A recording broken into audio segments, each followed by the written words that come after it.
Les consommateurs s'organisent contre les substances chimiques potentiellement dangereuses au quotidien. On les trouve dans le shampoing, la peinture, le dentifrice, la lessive. Des groupes de consommateurs proposent des ateliers. Jessica Renaud, Nicolas Maradan. Parabènes, phénoxyéthanol ou siloxane, des composants au nom barbare qui se cachent dans beaucoup de produits courants et effrayent le consommateur. Pour apprendre à s'en protéger, voici les ateliers Nesting. Vrai ou faux, pensez-vous que les substances toxiques pénètrent dans notre corps par les yeux? Vrai. Oui.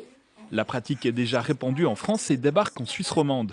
Noémie et Claudia suivent une formation d'animatrice et organisent déjà leurs premiers ateliers ouverts à tous. Le but, donner des conseils et répondre aux inquiétudes des participants. Je remarque que si j'utilise occasionnellement par exemple des serviettes pour les fesses des enfants, il y a plus de rougeur. Et autrement j'utilise le limon ou d'autres produits, ou rien du tout en fait pour les fesses, ça va beaucoup mieux. Pour la rédactrice en chef du magazine Bon à savoir, cette méfiance des consommateurs est justifiée.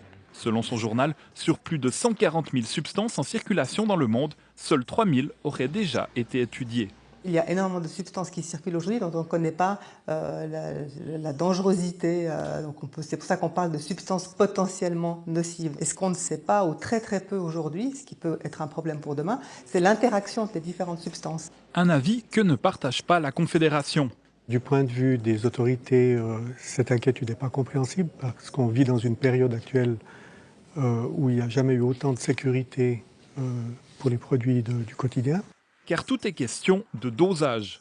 Exemple, les fameux parabènes que certains accusent de causer notamment des troubles de la reproduction se retrouvent à l'état naturel dans des produits aussi inoffensifs que les fraises ou les carottes.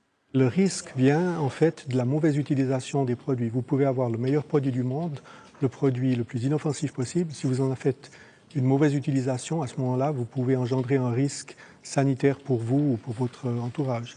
Difficile donc de savoir quel produit utiliser. Dans le doute, mieux vaut dès lors se fier au label de qualité.